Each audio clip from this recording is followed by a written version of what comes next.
toi, belle personne, pour cette deuxième vidéo. Aujourd'hui, je voulais te parler de mon parcours. Mon parcours qui a été plutôt classique. Au collège, j'avais envie de devenir styliste modéliste. Mes profs se sont assez vite opposés à ça parce que j'étais plutôt du genre intello. Et du coup, ils m'ont dit que ce serait dommage de partir en CAP BEP. J'ai donc continué au lycée dans une filière littéraire. Au lycée, je ne savais pas vraiment ce que je voulais faire plus tard. Du coup, ma mère m'a accompagnée à un rendez-vous au CIO de Paris, donc le Centre d'information et d'orientation, avec une conseillère d'orientation. J'avais déjà fait quelques recherches et du coup, j'ai eu envie de me renseigner sur l'événementiel. À l'époque, je voulais faire de l'événementiel.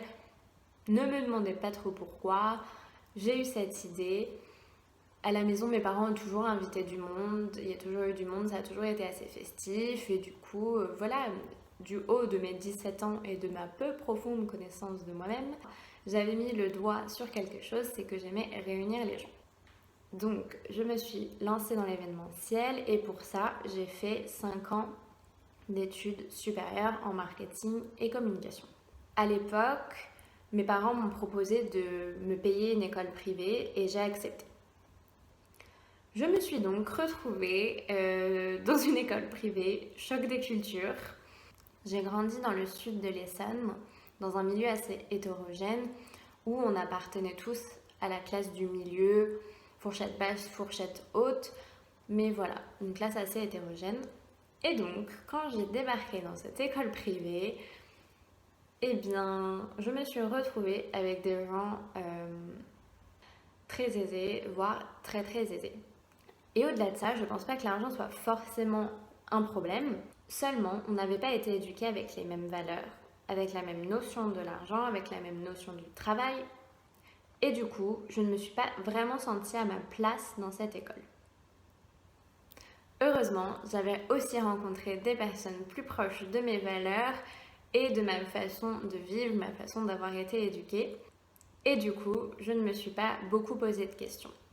J'ai découvert le marketing, la communication et comme j'adore apprendre, oui, je vous ai bien dit que j'étais un télo, hein. Et comme j'adore apprendre, j'étais passionnée par tout ce que j'apprenais. Je me suis dit qu'en fait, même en dehors de l'événementiel, la communication et le marketing, c'était hyper cool. Il y avait plein de choses à apprendre, il y avait plein de choses à faire. Il y avait le côté créatif que j'aimais, mais aussi un côté stratégique. Enfin voilà, c'était top. Donc j'ai continué cette école en étant entourée de gens que je trouvais assez superficiels, me sans me poser trop de questions, en tout cas sur ce domaine que j'avais choisi. Au bout de ma 4e année d'études, donc après l'obtention de mon master, j'ai cherché une 5e école.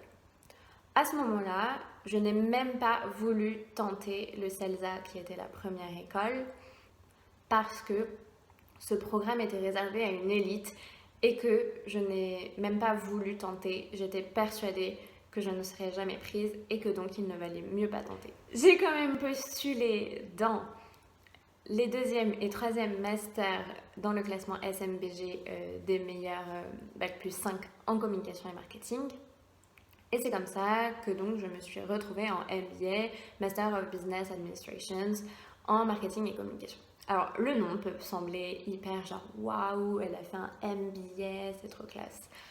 Oui et non, voilà, c'était une école privée, donc j'ai passé les concours et j'ai été prise. Comme je vous l'ai dit, de toute façon, j'ai toujours été bonne élève, donc au moins les notes, c'était pas un souci. Donc voilà, mais j'ai eu un parcours assez classique et surtout, je ne me faisais jamais remarquer en cours. Je passais toujours inaperçue. J'avais des bonnes notes, mais sans exceller non plus. Voilà, j'étais dans ma petite zone de confort, je travaillais. J'ai toujours été quand même quelqu'un aussi qui me reposait facilement sur mes acquis.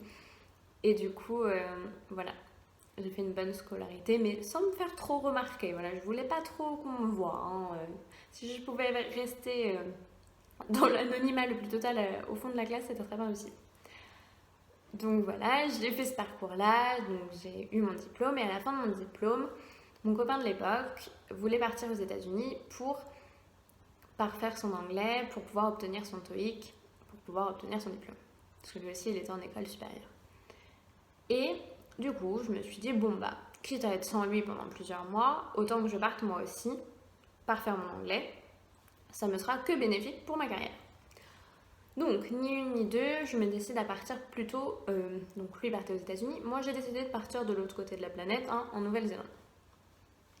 J'ai vécu là-bas 6 mois extraordinaires, malgré la rupture. Donc, au bout d'une semaine où j'étais arrivée à Wellington, en Nouvelle-Zélande, mon copain de l'époque a décidé de rompre. All by myself anymore.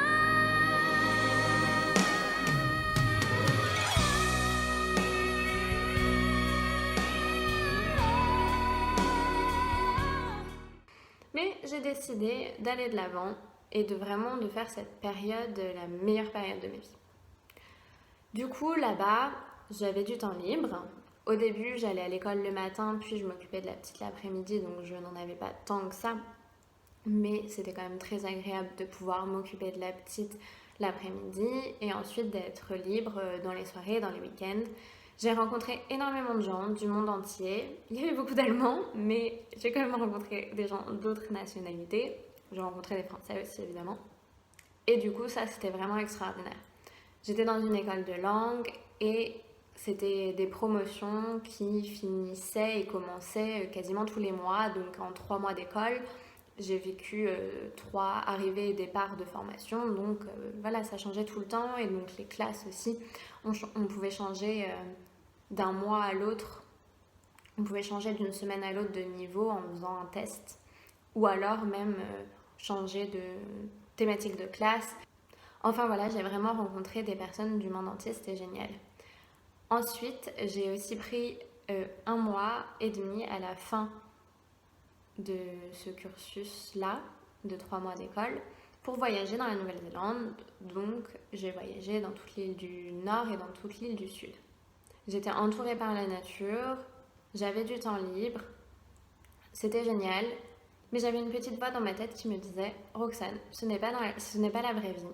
À un moment, tu devras retourner en France, tu devras trouver un CDI, et voilà, faire comme tout le monde, avoir un boulot, faire métro, boulot, dodo. » Donc, qu'est-ce que j'ai fait? Au bout de presque 6 mois là-bas, j'ai recontacté mon ancienne maître de stage, qui était à l'époque la responsable marketing et communication de l'entreprise dans laquelle j'avais fait mon stage de fin d'études, pour lui demander si le poste qui devait s'ouvrir en communication était toujours d'actualité.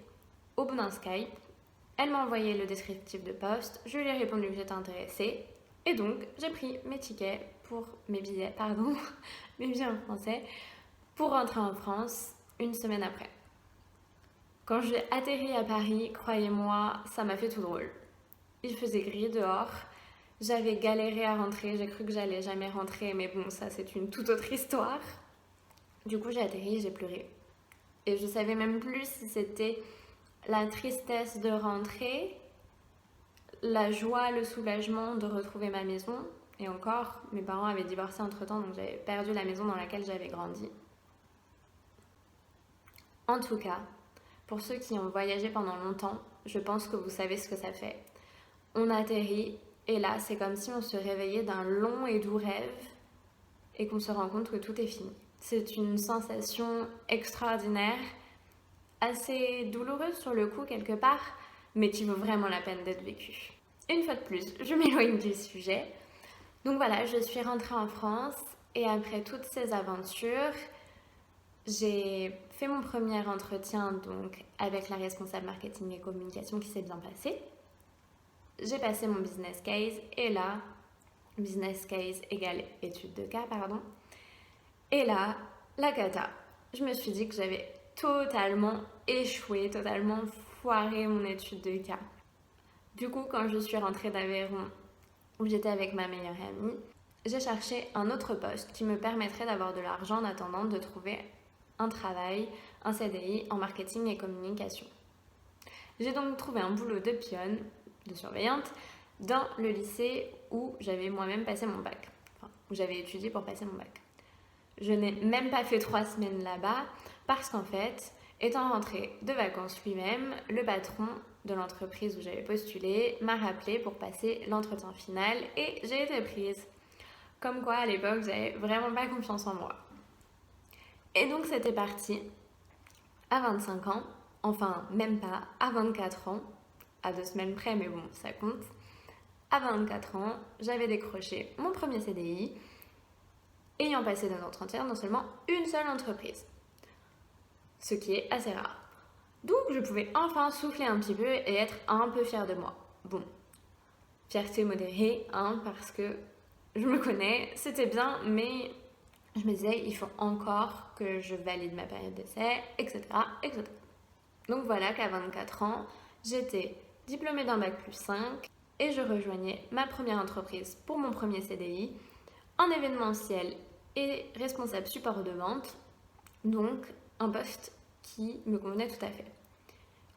En plus, je fais un petit raccourci parce que ce n'était pas le cas au tout début, mais j'étais déjà cadre. J'ai commencé ma carrière à 24 ans en CDI avec bac+5, dont un MBA en marketing et communication, en étant cadre ou presque, je le suis devenue au bout de quelques mois. J'avais donc tout pour réussir, comme vous pouvez le voir. Mais comme vous vous en doutez, ce blog porte sur le burn-out et donc en fait, ce début d'histoire qui paraît tout beau tout rose s'est vite transformé en un cauchemar orchestré par le burn-out. Mais je vous raconterai tout ça au prochain épisode, enfin dans la prochaine vidéo, pardon. Alors merci à toi de m'avoir écouté. Si tu as des questions, n'hésite pas à les poser en commentaire et à bientôt. Ciao.